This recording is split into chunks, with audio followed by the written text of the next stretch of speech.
I will bless her, and will surely give you a son by her. I will bless her so that she will be the mother of nations. Kings of peoples will come from her." Abraham fell face down. He laughed and said to himself, "Will a son be born to a man 100 years old? Will Sarah bear a child at the age of 90? And Abraham said to God, If only Ishmael might live under your blessing." Then God said, "Yes, but your wife Sarah will bear you a son, and you will call him Isaac. I will establish my covenant with him as an everlasting covenant for his descendants after him. And as for Ishmael, I have heard you. I will surely bless him. I will make him fruitful and will greatly increase his numbers. He will be the father of 12 rulers, and I will make him into a great nation. But my covenant I will establish with Isaac, whom Sarah will bear to you by this time next year." When he had finished speaking with Abraham, God went up from him. On that very day, Abraham took his son Ishmael and all those born in his household, or bought with his money, every male in his household, and circumcised them as God told him. Abraham was 99 years old when he was circumcised, and his son Ishmael was 13.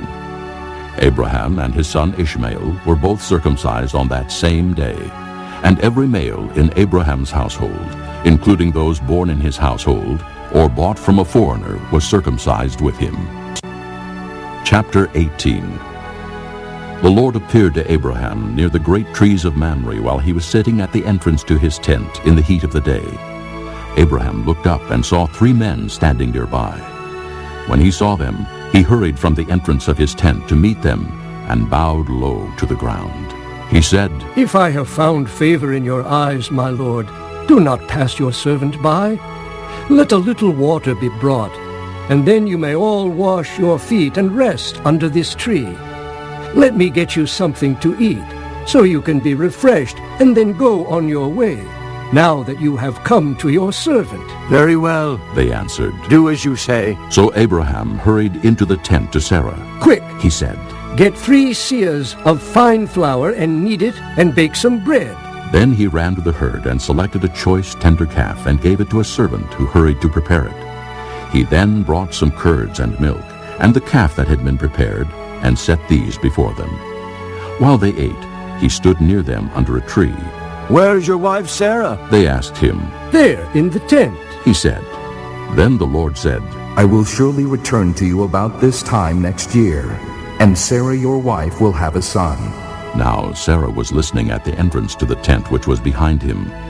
Abraham and Sarah were already old and well advanced in years, and Sarah was past the age of childbearing.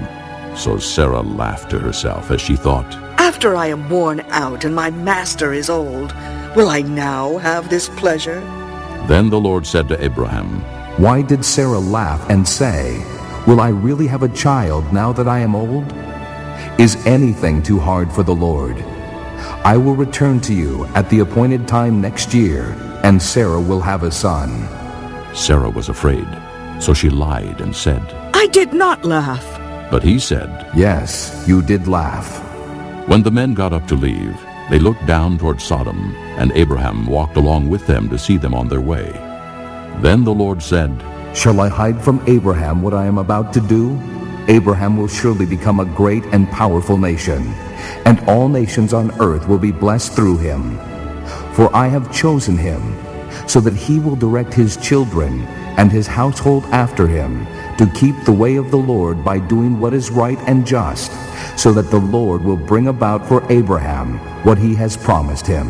Then the Lord said, The outcry against Sodom and Gomorrah is so great, and their sin so grievous, that I will go down and see if what they have done is as bad as the outcry that has reached me. If not, I will know. The men turned away and went toward Sodom, but Abraham remained standing before the Lord. Then Abraham approached him and said, "Will you sweep away the righteous with the wicked?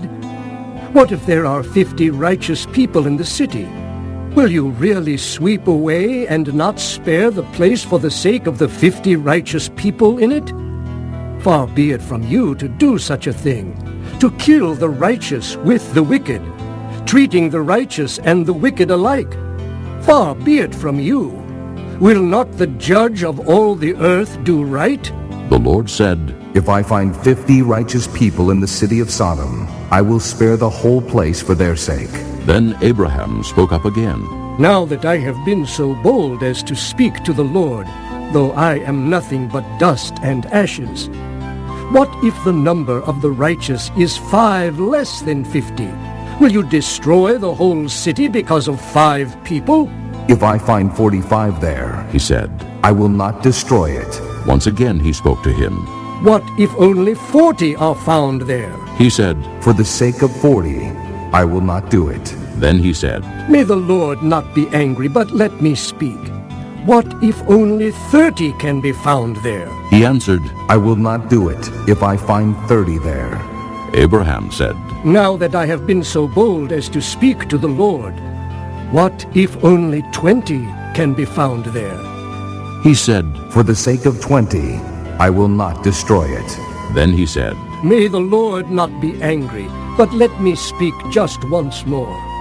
What if only 10 can be found there? He answered. For the sake of 10, I will not destroy it. When the Lord had finished speaking with Abraham, he left, and Abraham returned home. Chapter 19. The 2 angels arrived at Sodom in the evening, and Lot was sitting in the gateway of the city. When he saw them, he got up to meet them and bowed down with his face to the ground. My lords, He said, please, turn aside to your servant's house. You can wash your feet and spend the night, and then go on your way early in the morning. No, they answered. we will spend the night in the square. But he insisted so strongly that they did go with him and entered his house. He prepared a meal for them, baking bread without yeast, and they ate. Before they had gone to bed, all the men from every part of the city of Sodom, both young and old, surrounded the house. They called to Lot. Where are the men who came to you tonight? Bring them out to us so that we can have sex with them. Lot went outside to meet them and shut the door behind him and said, No, my friends, don't do this wicked thing.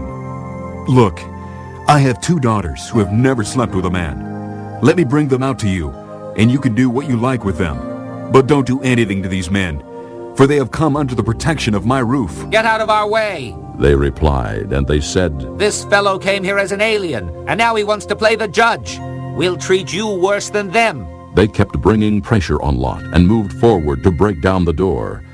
But the men inside reached out and pulled Lot back into the house and shut the door. Then they struck the men who were at the door of the house, young and old, with blindness, so that they could not find the door.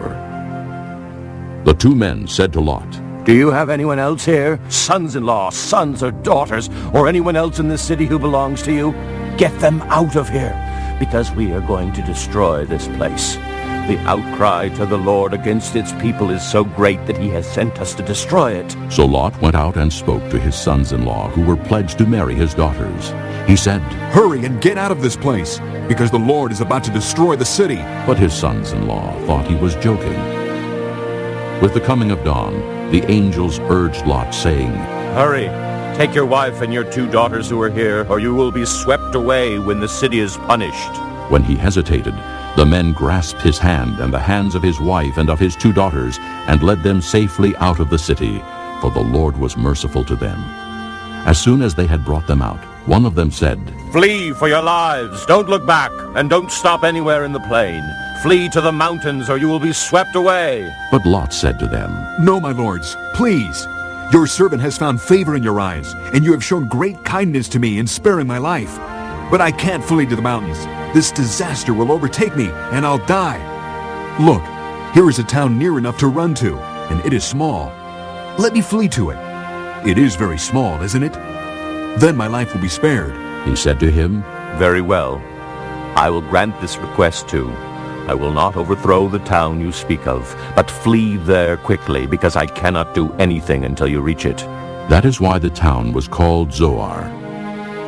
By the time Lot reached Zoar, the sun had risen over the land. Then the Lord rained down burning sulfur on Sodom and Gomorrah, from the Lord out of the heavens. Thus he overthrew those cities and the entire plain, including all those living in the cities, and also the vegetation in the land. But Lot's wife looked back and she became a pillar of salt. Early the next morning, Abraham got up and returned to the place where he had stood before the Lord.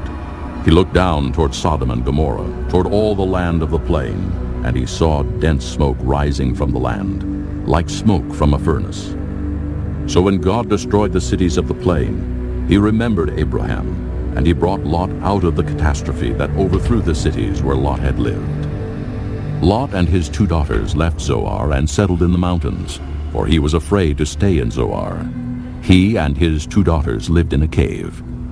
One day the older daughter said to the younger, "Our father is old, and there is no man around here to lie with us, as is the custom all over the earth. Let's get our father to drink wine, and then lie with him, and preserve our family line through our father." That night they got their father to drink wine, and the older daughter went in and lay with him. He was not aware of it when she lay down or when she got up. The next day the older daughter said to the younger, "Last night I lay with my father. Let's get him to drink wine again tonight, and you go in and lie with him, so we can preserve our family line through our father." So they got their father to drink wine that night also, and the younger daughter went and lay with him. Again, he was not aware of it when she lay down or when she got up. So both of Lot's daughters became pregnant by their father. The older daughter had a son, and she named him Moab. He is the father of the Moabites of today. The younger daughter also had a son, and she named him Ben-Ammi. He is the father of the Ammonites of today. This concludes Disc 1. Chapter 20. Now Abraham moved on from there into the region of the Negev and lived between Kadesh and Shur. For a while he stayed in Gerar, and there Abraham said to his wife Sarah, "She is my sister." Then